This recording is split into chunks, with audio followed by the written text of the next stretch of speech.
আমি ভাত খেতে বসেছি। এবার আমি ভাত নিয়ে আর বসেছি খাবো বলে। আর কুমড়ো আর চিংড়ি মাছের তরকারি তো ঝাল দেওয়া, ঝাল দিয়েই তো আমাদের তরকারি রান্না করে। আর ওর ওখানে কিন্তু সেই খিচুড়ি রান্না করে, জানো তো? খিচুড়ি দিচ্ছি, খাবে না, মুখ আটে রাখছে।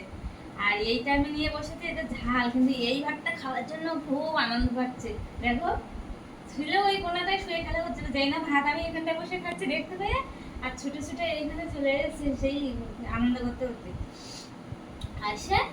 আর হচ্ছে ওই সেই এই ঝাল দেওয়া ভাত দিচ্ছি, তা সমানে খাচ্ছে। দেখা, এই নাও, এই যে দেখো,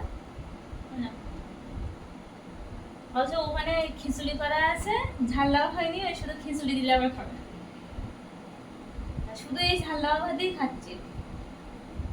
ঝাল দেওয়া ভাত খাচ্ছে, ঝাল দেওয়া চিংড়ি মাছ খাচ্ছে, এখনো 7 মাস বয়স।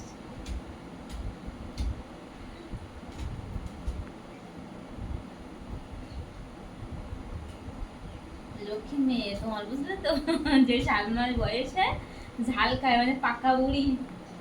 এই যে চিংড়ি মাছ নেবে তুমি? অনেকক্ষণ দিয়ে ভাত খাচ্ছে, অনেকক্ষণ দিয়ে। না, এটা চিংড়ি মাছ। শোনো মা, শোনো মা, এই যে চিংড়ি মাছ, এই যে চিংড়ি মাছ, দেখ। এই মা, এই যে চিংড়ি মাছ, চিংড়ি মাছ, চিংড়ি মাছ, এই যে আর একটা খেলা পেয়েছে, অনেকক্ষণ ধরে খাচ্ছে তো, অনেকক্ষণ দিয়েই খাচ্ছে। বলে কি, এই যে চিংড়ি মাছ, এই যে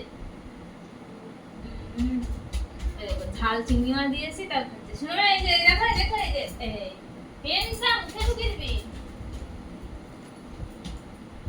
এই যে, আর খাবে না ভাই?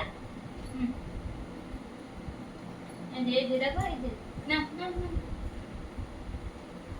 অনেক এক্ষুনি একটা কলা খেয়েছে, কলা খেয়ে আমি ভাত নিয়ে বসেছি, আবার ভাত খাচ্ছে আমার সঙ্গে। ওর কি ঝাল ভাত, ঝাল ভাত খাচ্ছে আর গল্প করছে। হ্যাঁ, কাদের সাথে গল্প করছো? হ্যাঁ, মামা, মাসি, দিদা, সবার সাথে গল্প করছে।